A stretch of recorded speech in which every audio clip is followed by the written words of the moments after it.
एक दिन सिद्धार्थ ने अपने सारथी छंदक को नगर भ्रमण के लिए चलने को कहा। छंदक ने तुरंत राजकुमार के प्रिय घोड़े कंथक को तैयार किया। उस पर राजकुमार को सवार कराकर वह नगर भ्रमण के लिए चल पड़ा। राजा शुद्धोधन ने ऐसा प्रबंध कराया था कि राजकुमार को मार्ग में कोई करुणाजनक दृश्य दिखाई न दे, ताकि उसके मन में विरक्ति की भावना उत्पन्न न हो। जिस मार्ग से उन्हें जाना था उसे स्वच्छ करके सजाया गया था। उस मार्ग पर दोनों ओर सुंदर सुंदर लड़के लड़कियां खड़े थे। जब सिद्धार्थ उनके पास से गुजरते तो वे उन पर फूल बरसाते। कहीं दुख या कष्ट का नाम भी दिखाई नहीं दे रहा था। राजकुमार सिद्धार्थ भी उस समय प्रसन्न दिखाई दे रहे थे। एकाएक उनकी दृष्टि कहीं दूर उठ गई। एक झुकी हुई कमर वाला वृद्ध व्यक्ति उन्हीं की ओर चला आ रहा था। उसका मुंह झुर्रियों से भरा हुआ था, आंखें अंदर को डोट धंसी हुई थी, हाथ पैर कांप रहे थे। वह लाठी का सहारा लेकर बड़ी मुश्किल से चल पा रहा था। जरा उधर देखो, छंदक सिद्धार्थ ने उस वृद्ध की ओर संकेत करते हुए कहा, उस आदमी की ओर जिसकी कमर झुकी हुई है। मुझे बताओ कि उसे क्या हो गया है? वह इतना असुंदर क्यों है? वह ठीक से चल क्यों नहीं पा रहा? राजकुमार, छंदक ने उत्तर दिया, वह व्यक्ति बूढ़ा हो गया है। उसकी आयु अधिक हो गई है। अधिक आयु हो जाने पर व्यक्ति ऐसा ही हो जाता है। तो क्या आयु अधिक हो जाने पर मैं और यशोधरा भी ऐसे ही हो जाएंगे? सिद्धार्थ ने चिंतित स्वर में पूछा, हम भी बूढ़े हो जाएंगे? हम भी असुंदर हो जाएंगे? हम भी ठीक से नहीं चल पाएंगे? सच यही है राजकुमार, छंदक ने उत्तर दिया, ऐसा सभी के साथ होता है। बूढ़ा हो जाने पर मनुष्य की यही दशा होती है। शरीर इसी प्रकार कमजोर और असुंदर हो जाता है। सिद्धार्थ की सारी प्रसन्नता छू मंतर हो गई। उन्होंने छंदक को महल लौट चलने की आज्ञा दी। जब सिद्धार्थ अपने महल पहुंचे तो उन्होंने यशोधरा को अपनी प्रतीक्षा करते हुए पाया। उन्हें उदास देखकर यशोधरा ने पूछा, क्या बात है? स्वामी, क्या आप थक गए हैं? नहीं यशोधरा, सिद्धार्थ ने एक लंबी सांस लेकर उत्तर दिया, मैं थका हुआ नहीं हूं। बात यह है कि आज मैंने एक ऐसे व्यक्ति को देखा जो बहुत कमजोर था। उसका पूरा शरीर कांप रहा था, उसकी आंखें झुकी हुई थी और वह असुंदर हो गया था। छंदक कहता है वह बूढ़ हो चुका है, बूढ़ा हो जने। पर ऐसा ही होता है, यह देखकर मेरा मन उदास हो गया। इस प्रकार तो मेरी दशा भी आगे चलकर ऐसी ही हो जाएगी। आप व्यर्थ ही दुखी हो रहे हैं।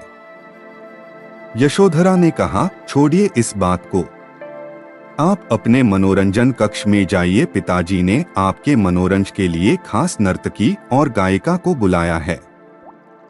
आप वहां जाकर मनोरंजन कीजिए, आपकी सारी उदासी दूर हो जाएगी। यशोधरा की बात मानकर सिद्धार्थ मनोरंजन कक्ष में चले गए। वहां नर्तकी और गायिका ने अपनी कला का भरपूर प्रदर्शन किया।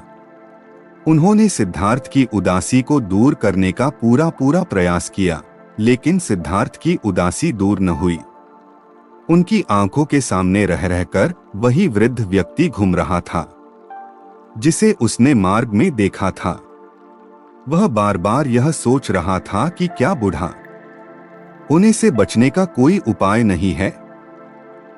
कुछ दिनों बाद अचानक सिद्धार्थ ने पुनः भ्रमण की इच्छा व्यक्त की। इस बार छंदक एक रथ सजाकर ले आया। रथ पर सवार होकर सिद्धार्थ पुनः नगर की ओर भ्रमण की ओर चल पड़े। इस बार छंदक पूरा प्रयास कर रहा था कि राजकुमार को कोई करुणाजनक दृश्य दिखाई न दे, लेकिन जो होना होता है वह होकर ही रहता है। मार्ग में सिद्धार्थ को एक रोगी व्यक्ति दिखाई दिया। वह रोग के कारण कराह रहा था। सिद्धार्थ ने तत्काल रथ रुकवाया और छंदक से पूछा, इसे क्या हो गया है? यह इस प्रकार कराह क्यों रहा है? राजकुमार, छंदक ने उत्तर दिया, इसे रोग ने घेर रखा है। यह रोग के कष्ट को सहन नहीं कर पा रहा। छंदक ने उत्तर दिया, इसे रोग ने घेर रखा है। यह रोग के कष्ट को सहन नहीं कर पा रहा, इसी कारण कराह रहा है। परंतु इसे रोग ने क्यों घेर लिया? सिद्धार्थ ने आश्चर्य से पूछा। छंदक ने उत्तर दिया, रोग तो बड़े स्वस्थ व्यक्तियों को भी घेर लेता है, उन्हें भी रुला देता है। इसमें आश्चर्य की कोई बात नहीं है। अपने जीवन काल में कोई न कोई रोग लगभग प्रत्येक व्यक्ति को हो जाता है। ओह! सिद्धार्थ बड़बड़ाए, तो रोग भी मनुष्य को कष्ट पहुंचाते हैं। इनसे भी मनुष्य नहीं बच सकता, मैं भी नहीं बच सकूंगा। जब मुझे भी कोई रोग हो जाएगा तो मैं इसी तरह दर्द से कराहूंगा। छंदक ने रथ को आगे बढ़ाया। थोड़ा आगे चलने पर सिद्धार्थ को एक शव यात्रा जाती हुई दिखाई दी। उन्होंने पुनः छंदक से प्रश्न किया, यह कैसा दृश्य है? 4 व्यक्ति अपने कंधों पर किसे लेकर जा रहे हैं? इनके पीछे कुछ लोग रोते हुए क्यों जा रहे हैं? राजकुमार, छंदक ने उत्तर दिया, यह व्यक्ति मर गया है। यह चारों इसके संबंधी है। ये इसके शव को उठाकर शमशान में ले जा रहे हैं। जो पीछे पीछे रोते हुए जा रहे हैं वे इसके कुटुंब के लोग हैं। शमशान में इस मृतक शरीर को जला दिया जाएगा। यह व्यक्ति मर क्यों गया? सिद्धार्थ ने अगला प्रश्न किया। छंदक ने कहा, मृत्यु इस संसार का एक अटल सत्य है। मृत्यु ने आज तक किसी को नहीं छोड़ा। कोई भी व्यक्ति किसी भी समय मर सकता है। यह सुनकर सिद्धार्थ का दिमाग घूम गया। वह ठंडी सांस लेकर सोचने लगे, क्या इसी को जीवन कहते हैं? जिसमें मनुष्य को तरह तरह के रोग घेर लेते हैं, जिसमें कभी भी मृत्यु का आगमन हो सकता है। मनुष्य जब बूढ़ा हो जाता है तो वह दुर्बल और असहाय हो जाता है। उसके शरीर को जलाकर भस्म कर दिया जाता है। क्या जीवन के इन भयानक दुखों से छुटकारा नहीं मिल सकता? इसका कोई तो उपाय होगा। सिद्धार्थ मन ही मन ऐसा सोच रहे थे कि तभी उन्हें एक सन्यासी दिखाई दिया। उसने भगवा वेश धारण कर रखा था। साधना। सिद्धार्थ मन ही मन ऐसा सोच रहे थे कि तभी उन्हें एक सन्यासी दिखाई दिया। उसने भगवा वेश धारण कर रखा था। साधना और तपस्या के कारण उसका मुखमंडल चमक रहा था।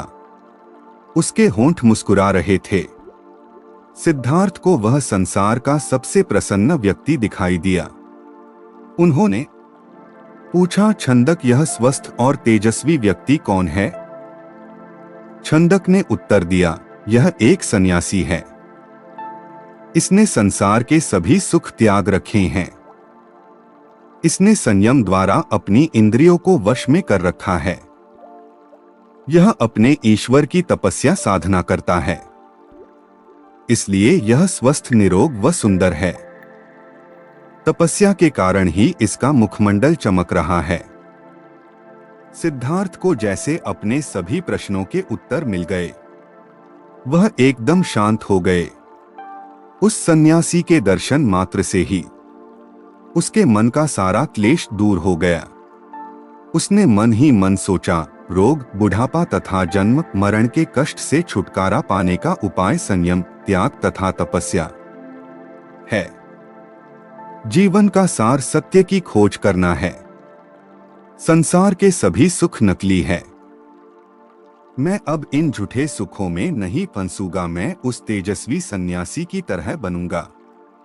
रथ अपने पूरे वेग से दौड़ता रहा और उससे भी अधिक वेग से दौड़ता रहा। सिद्धार्थ का मन उसे बार बार उस सन्यासी का ध्यान आता था। उनके मन में विरक्ति की भावना बढ़ती ही जा रही थी। जब सिद्धार्थ राजमहल में लौटे तो उन्हें एक शुभ समाचार मिला। यशोधरा ने स्वस्थ व सुंदर पुत्र को जन्म दिया था।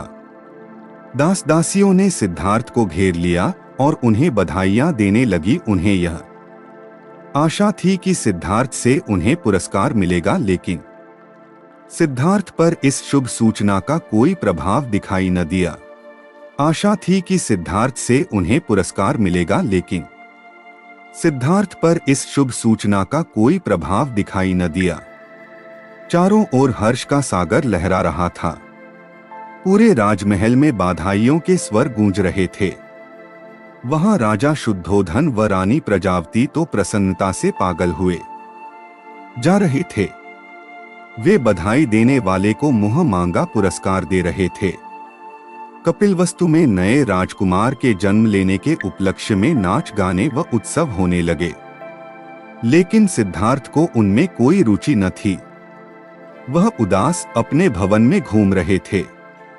उनके मन में संघर्ष चल रहा था। वे किसी भी उत्सव में सम्मिलित नहीं हुए। अपने नवजात पुत्र से भी मिलकर सिद्धार्थ को प्रसन्नता न हुई। उनका मन सब कुछ त्याग कर शांति व सत्य की खोज करना चाहता था। एक रात आषाढ़ की पूर्णिमा का चंद्रमा पृथ्वी पर अपनी शीतल चांदनी बिखेर रहा था। राजभवन में यशोधरा अपने पुत्र को छाती से लिपटाए सुख की निद्रा सो रही थी। दासियां भी अपना कार्य समाप्त करके गहरी निद्रा का आनंद ले रही थी। सिद्धार्थ अपने बिस्तर से एकाएक उठ खड़े हुए और भवन से बाहर चले गए। भवन से बाहर निकलकर वह सहसा ठिठके। उनके मन में एक बार यशोधरा व राहुल को देखने की इच्छा उत्पन्न हुई। वह वापस जाने के लिए मुड़े, परंतु जिस प्रकार कोई सर्प अपनी केंचुली का उतार कर उसकी ओर नहीं देखता, वैसे ही सिद्धार्थ ने भी अपने मोह को एक ही झटके से त्याग दिया। धीरे धीरे चलते हुए सिद्धार्थ वहां जा पहुंचे जहां उनका सारथी छंदक सो रहा था।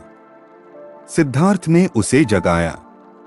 छंदक ने चौंक कर अपनी आंखें खोली व निकट बंधे कंथक घोड़े ने भी हिनहिनाकर सिद्धार्थ की ओर देखा। राजकुमार, छंदक ने नम्रता से आश्चर्य से कहा, आप और यहाँ?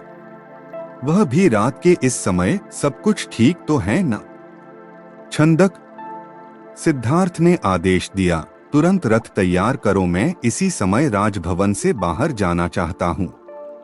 छंदक ने ध्यानपूर्वक सिद्धार्थ की ओर देखा। वह कुछ पूछना चाहता था, परंतु पूछने का साहस न कर सका। रथ को तैयार करके वह सिद्धार्थ के निकट ले आया। सिद्धार्थ रथ पर। सिद्धार्थ ने आदेश दिया, तुरंत रथ तैयार करो, मैं इसी समय राजभवन से बाहर जाना चाहता हूँ। छंदक ने ध्यानपूर्वक सिद्धार्थ की ओर देखा। वह कुछ पूछना चाहता था, परंतु पूछने का साहस न कर सका। रथ को तैयार करके वह सिद्धार्थ के निकट ले आया। सिद्धार्थ रथ पर सवार हुए तथा छंदक को नगर से बाहर वन की ओर चलने के लिए कहा। चारों ओर गहरा अंधकार था।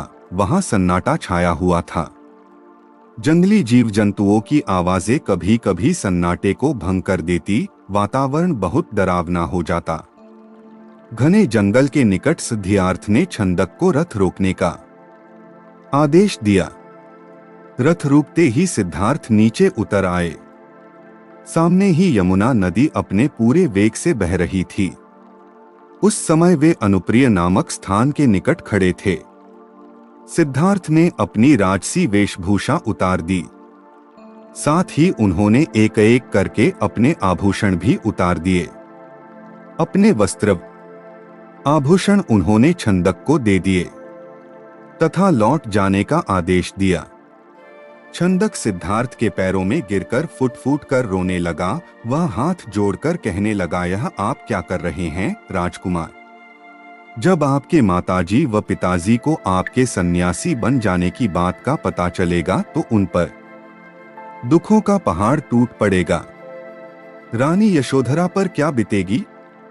आप अपना निर्णय बदल लीजिए। मेरे साथ राजमहल लौट चलिए। नहीं छंदक, सिद्धार्थ ने सुंदर व सुगंधित बालों को काटकर कहा, मैं अब नहीं लौटूंगा। मैंने सोच विचार करके ही यह निर्णय लिया है। मैं सत्य व ज्ञान का मार्ग खोजना चाहता हूं, जिससे मानव शांति पा सके। तुम आंसू पोंछ लो और राजभवन लौट जाओ। छंदक को सिद्धार्थ की आज्ञा का पालन करना पड़ा। उसने सिद्धार्थ का चरण स्पर्श किए, उनके कीमती वस्त्रों व आभूषणों को रथ में रखा और कपिलवस्तु की ओर चल पड़ा। जिस समय छंदक राजभवन में लौटा, सुबह का प्रकाश चारों ओर फैल चुका था। राजा शुद्धोधन बाग में भ्रमण कर रहे थे। जब उन्होंने सिद्धार्थ का खाली रथ देखा तो उनके माथे पर बल पड़ गए। उन्होंने क्रोध से छंद की ओर देखा और पूछा, तुम बिना बताए सिद्धार्थ का कहाँ ले गए थे? वह इस समय कहाँ है? छंदक ने रोते हुए वह पूरी बात बता दी। फिर रथ से सिद्धार्थ के कीमती वस्त्र व आभूषण लाकर उन्हें सौंप दिए। शुद्धोधन उन वस्त्र आभूषणों को छाती से लिपटाकर फूट फूट कर रोने लगे। उन्होंने कहा, विद्वान पंडितों व ज्योतिषियों की भविष्यवाणी आज सच हो गई। मेरा बेटा संसार के सभी सुखों को ठुकराकर सन्यासी बनने चला गया। रानी प्रजावती को जब इस बात की सूचना मिली तो वह पछाड़ खाकर गिर पड़ी। जब यशोधरा तो पता चला तो वह भी इस बात को सहन न कर सकी। वह विलाप करने लगी, है स्वामी, तुम बिना कहे ही घर छोड़कर चले गए। मुझसे कम से कम एक बार मिल तो लेते। क्या मैं इस योग्य भी नहीं थी? क्या तुम्हें अपने छोटे से पुत्र का भी धन नहीं आया? कम से कम उससे तो मिलकर जाते। इसके बाद यशोधरा ने भी राजसी वेशभूषा उतार फेंकी। केवल सुहाग चिन्हों को छोड़कर उसने सभी आभूषणों का त्याग कर दिया। वह साधारण भोजन करती तथा पृथ्वी पर सोती। उसकी यह दशा देखकर प्रजापति बहुत दुखी होती। वह यशोधरा को छाती से लगाकर रो पड़ती और अपने स्वास्थ्य का ध्यान रखने के लिए कहती, यह तेरे खेलने खाने की आयु है बहू। वे यशोधरा से कहती, परंतु तूने तो सिद्धार्थ की तरह ही संसार के सभी सुख छोड़ दिए। क्या यह ठीक है? इस तरह रहने से क्या तुम बीमार नहीं पड़ जाओगी? तब राहुल की देखभाल कौन करेगा? माताजी यशोधरा उत्तर देती, मेरे पति अब सन्यासी बन चुके हैं।